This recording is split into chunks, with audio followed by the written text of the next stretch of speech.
நாங்கள் கோரிமேட்லேருந்து வரோங்க. கோரிமேட்டில் வந்து எங்கள் வீட்டுக்கு பக்கத்துலேயே இப்போ ஒரு ஒயின் ஷாப் இருக்குது. அதுக்கு பக்கத்துலேயே இன்னொரு ஒயின் ஷாப் ஆரம்பிக்கிறேங்கிறாங்க.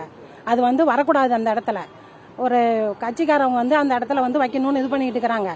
நாங்கள் அவங்ககிட்ட முன்னையே சொல்லிவிட்டோம், தயவு செஞ்சு இங்கே வைக்காதீங்க, வேற எங்கே வேணாலும் நீங்கள் கொண்டு போய் வச்சுங்க, பார் வருது, அதனால வைக்காதீங்க அப்படின்னு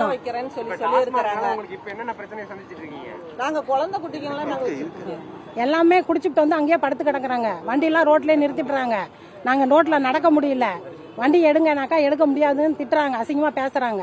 நாங்கள் பொம்பளைங்க போய் எங்களால் கேட்க முடியல. கேட்டால் எங்களை வந்து சண்டைக்கு வராங்க.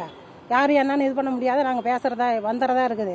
வாந்திலாம் அங்கேயே எடுத்துகிட்டு போகிறாங்க. எங்களால் அங்கே வெளியிலே வர முடியல. திரும்ப வச்சா இப்பயே எங்களுக்கு ரொம்ப இதாகுது. இன்னும் நாங்கள் வெளியிலே வர முடியாது. நாங்கள் அங்கே குடியிருக்க முடியாத சூழ்நிலை ஆகும். நாங்க கேட்டோங்க, அவரே வீட்டுக்கே வந்தாரு. அவரே எங்க வீட்டுக்கு வந்து இந்த மாதிரி வைக்கிறேன், வேணாம் தயவு செஞ்சு வைக்காதீங்க, கூடாது, எங்க தயவு செஞ்சு வைக்காதீங்க, வேற எங்க வேணாலும் நீங்க வச்சுக்கங்க அப்படின்னு சொல்லி சொன்னோம். இல்ல அவர் வந்து நீங்க எங்க சூழ்நிலையில இருந்து பார்த்து தெரியும், நாங்க உங்க சூழ்நிலையில இருந்து பார்த்தா தெரியும்னாரு. அவர் அதே இங்க வந்து குடியிருந்து பார்த்தா அவருக்கு தெரியலீங்க. அவங்க வீட்டு முன்னாடி இப்படி வச்சா ஒத்துக்குவாங்களா? இப்ப எங்களுக்கு அந்த கடை அங்க பார் வரக்கூடாது. எங்க வீடு அங்க இருக்கு. குழந்தை குட்டிங்களை வச்சுக்கிட்டு எங்களால் அங்கே இருக்க முடியாது. இருக்கிற கடைக்கே பிள்ளைங்க எல்லாம் வெளியில வர முடியல. எல்லாம் வாங்கிட்டு வந்து பாட்டில உடச்சி போட்டு குடிச்சிட்டு வாந்தி எடுத்துக்கிட்டு ரோட்ல நாங்க கீழே இறங்கி வர முடியல. வண்டி நிறுத்திட்டு போறாங்க எல்லாருமே.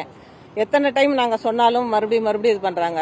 அவர் வந்து எங்ககிட்டயே கேட்டாரு, இந்த மாதிரி கடை வச்சுக்க போறோம் அப்படின்னு சொல்றாங்க. இல்ல வைக்க கூடாது அப்படின்னு சொல்லவும், எங்க சூழ்நிலை நீங்க இருப்பீங்க, எங்களுக்கு அந்த அளவுக்கு வாடகை வருது, நீங்க அந்த மாதிரி இருந்தா ஒத்துக்குவீங்களா அப்படின்னு சொல்லி அவர் கேக்குறாரு.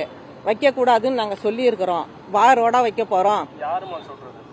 கொண்டப்பநாயக்கம்பட்டி ராஜா கட்சியில இருக்கிறாங்க, பைனான்ஸ் ராஜா. அதனால நாங்க வைக்க கூடாதுன்னு சொல்லி நாங்க மனு கொடுக்க வந்திருக்கிறோம். கலெக்டர் அம்மாட்ட கொடுக்க வந்திருக்கிறோம். குழந்தை குட்டிங்களை வச்சுக்கிட்டு நாங்க வைக்க கூடாதுன்னு தான் நாங்க சொல்லி, எங்க வீட்டுக்கு முன்னாடி எங்களால ரொம்ப கஷ்டமா இருக்குது. செய்திகளை உடனுக்குடனும் துல்லியமாகவும் தெரிந்து கொள்ள சப்ஸ்கிரைப் பண்ணுங்க.